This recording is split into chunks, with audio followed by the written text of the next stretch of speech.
Sungguh-sungguh Allah sangat ridho ketika seorang hamba itu makan ketika sesuap nasi dia muji Allah, ketika minum seteguk nasi dia muji Allah. Itu kalau orang diridhoni Allah itu wali betul. Itu untuk jadi wali itu gampang. Kamu makan ridho, kamu nginjak buminya Allah ridho, seneng, kamu hidup keseharian aman, seneng. Nah ini supaya sampean kita semua ngaji betapa panduan Rasulullah untuk menggapai ridho Allah itu banyak yang keseharian sekali. Saking kesehariannya banyak dalam hadis dan itu sahih.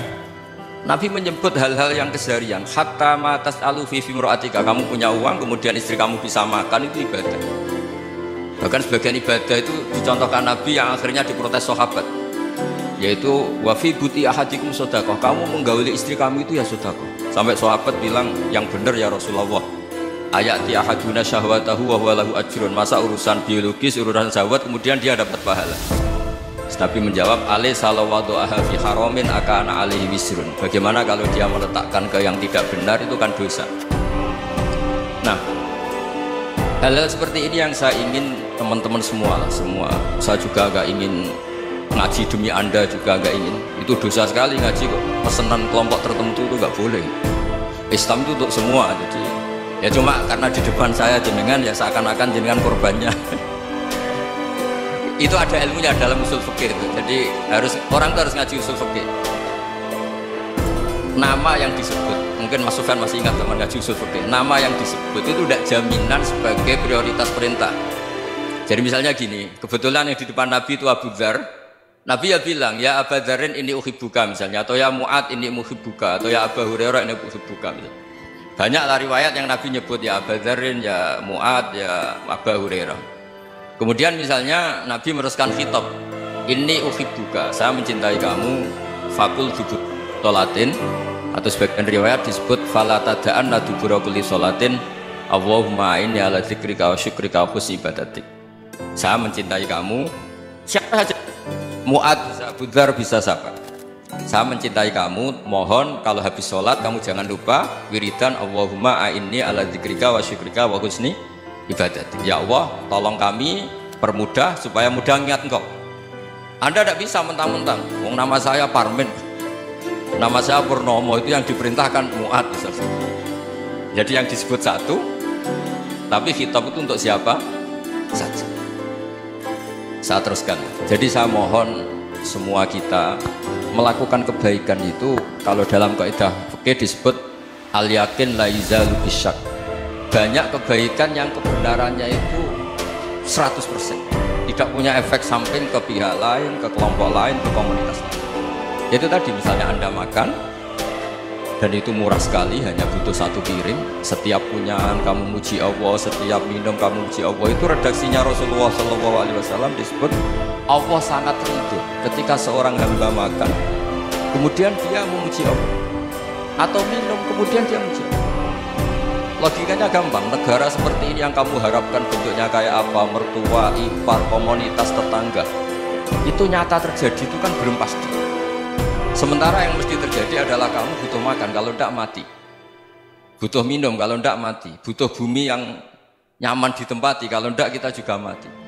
Sebab itu Allah kalau menyebut nikmatnya itu hal-hal yang keseharian. Alladzi at'amahum min ju'. Allah itu siapa? Allah itu yang menciptakan kamu bisa makan, tidak berlebihan. Allah itu yang menciptakan kondisi sosial itu ideal.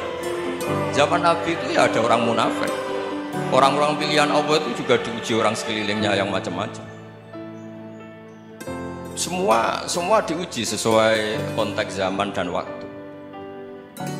Nah, tapi ada ibadah-ibadah yang selalu disarankan Nabi. Sampai Nabi itu pernah ditanya, ayul islami khairun ya Rasulullah, Islam terbaik itu gimana? Jawaban Nabi itu unik, it'amut to'am, Islam terbaik itu ya makan-makan, santai-santai. Ketika Allah menyebut beberapa kebaikan, falak tahamal aqobah wa ma adroka mal aqobah, terusannya apa? Fakku rokobah, terusannya apa? Au it'amun fiyaumin di masubaya, atau acara makan-makan itu juga Islam. Kenapa? Ya bayangkan kalau tidak ada makanan kita mati kan. Kondisi sosial tidak ideal tuh Anda masih gak apa-apa, tapi kalau Anda tidak makan, Anda tidak minum, Kamu punya istri cerewet masih bisa hidup, punya mertua cerewet masih bisa hidup. Tapi kalau tidak makan bisa mati. Berarti penting mana istri sama makan? Penting mana? Makan. Semoga istri Anda dengar. Nanti kamu disuruh makan tapi pulang dari situ.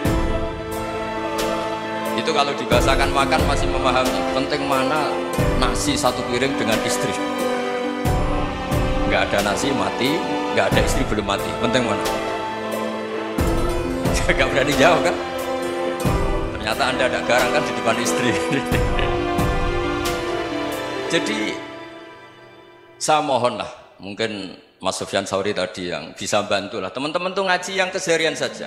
Karena kita nyari ridha Allah itu berdasar firman Allah. Dan firman Allah itu menyebut keseharian tuh riang, gampang. Itu tadi misalnya wa min ayatihi manamukum bil-laili wan nahar. Termasuk ayat-ayat Allah itu kamu tidur. Maka dulu itu ada guyonan, ada tokoh Mu'tazilah, kelompok dalam Islam yang berpikir manusia itu bisa menentukan ikhtiarnya sendiri. Karena saya bisa duduk, ingin duduk, ingin berdiri, berdiri. Karena kelompok ini gak terima kalau semua kehendak Allah, nanti bagaimana kalau semua kehendak Allah kok ada hisab ya, ada sanksi. Lucunya itu dia akhirnya, ini cerita ya, mencintai seorang perempuan cantik sekali. Dan itu dia menjadi ahli sunnah itu oleh hal-hal yang sepele. Karena istrinya cantik, ya namanya suami istri hubungan intim. Terus ditanya, Mas masih ingin lagi? Masih. Silahkan diulang lagi. Wah ya tidak bisa. Katanya manusia bisa menentukan yang diinginkan. Itu tobat. Nggak bisa ditobatkan Mas Sufyan Sauri. Orang cantik yang mudah nobatkan orang itu orang cantik. Segampang itu. Akhirnya kita tahu, makanya kalau dalam kitab hikam itu disebut al-aqil mayyakul madza yaf'alu wal ghafil mayyakul madza af'al. Orang yang punya akal karena sadar ini wilayah Allah, semua milik Tuhan, itu dia tiap hari berpikir besok Allah akan melakukan apa terhadap dunia ini. Kamu merencanakan sesuatu, mau plesir ternyata gempa, mau wisata ke Rusia ternyata perang. Kamu tidak pernah tahu apa yang akan terjadi besok. Wa ma tadri nafsum madza taksibu ghadan. Tapi anda semua kita ini sering punya jadwal permanen. Makanya saya kalau diundang siapa saja, bisa takdir. Yang jelas Gus ini acara penting. Ya masih acara penting nak pangeran ngersakno kowe piye? Kowe ape dadi pangeran? Kamu kok mau jadi Tuhan? Itu kadang ya kiai. Penting Gus acara ini jenengan harus memastikan bisa. Loh kamu itu yang ngajarin tauhid, sesuatu itu biadillah kok bilang-bilang apa pasti. Kalau saya terus tak tobatkan. Ya kalau gitu Gus bilang insyaallah. Wah itu hati saya, fisik saya, roh saya sudah bilang insya Allah. Tidak usah kamu latih kata saya. Nah hal-hal tauhid keseharian itu gampang sebetulnya. Wal ghafil yaqulu madza af'al. Tapi orang yang lupa Allah dia setiap hari bilang besok apa? Kita bisa melakukan apa? Seakan-akan dia itu aktor, dia penting, dia subjek permanen dia. Padahal kita ini hanya objek kehendak Allah Subhanahu wa taala. Karena kita yakin sesuatu yang terjadi di alam raya ini kita tidak bisa apa-apa. Makanya saya sering ngaji, sering bilang ketika Anda mensifati Allah, dia yang menghidupkan, sudah itu tanamkan sehingga ketika kita mati santai saja. Kenapa santai? Allah punya cara menghidupkan kita. Zaman kita hidup juga gak tahu caranya ngelola jantung, ngelola paru-paru. Kamu juga gak tahu ngelola oksigen yang tidak beracun, tidak mengandung polusi. Tahu-tahu hidup. Gak ingin tua ya tahu-tahu tua, gak ingin mati tahu-tahu mati. Selama ini kita hidup juga agak tahu apa, hanya gaya tok, punya jadwal, punya planning. Kalau kamu bisa menentukan pilihan Anda, pasti Anda istrinya cantik, 4 neriman semua, kona'ah semua. Nyatanya enggak kan? Ada 1 jelek, cerewet. Wah itu kan, nyatanya enggak bisa apa-apa Anda kan? Dan kamu bawa mati lagi. Itu kan? Istri Anda juga gitu, punya keinginan punya suami yang ganteng, yang jabat, yang riman, yang enggak poligami. Ya tidak kesampaian juga. Kalau kita ngitung tingkat kegagalan kita itu gagal terus. Ya kan? Nah, terus ingat Allah. Madza yaf'alu wa bi. Orang yang punya akal selalu berpikir Allah itu menghendaki apa terhadap saya. Belum sama-sama orang. Melihat orang yang serius, itu kata Anda itu pemikir berat, serius, senang punya tokoh yang merengut tuh, karena kamu anggap serius. Tapi sebagian orang anggap orang yang serius itu wong merengut, wong masam, wong muka kok ditekuk. Jadi sama Itu hati, ya muqallibal qulub tsabbit qalbi ala dinik. Karena kita nggak tahu cara berpikir kita tentang orang lain, tentang sekeliling kita.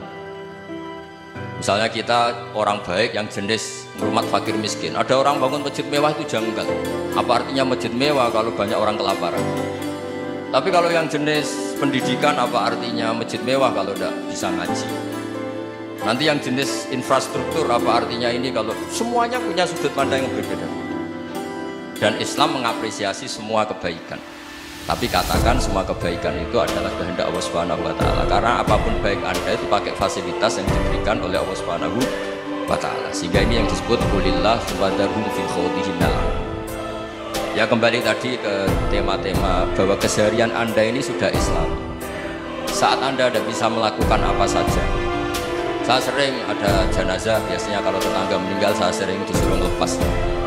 Saya bilang orang ini baik karena sering lamun di rumah, sering nganggur di rumah. Ditanya sama anaknya, kenapa Gus nganggur baik? Ya kalau dia nganggur artinya juga nggak berbuat sesuatu yang maksiat kan? Ya kan, orang nganggur di rumahnya ya nggak bunuh orang, nggak maling, nggak korupsi, ya namanya nganggur di rumah.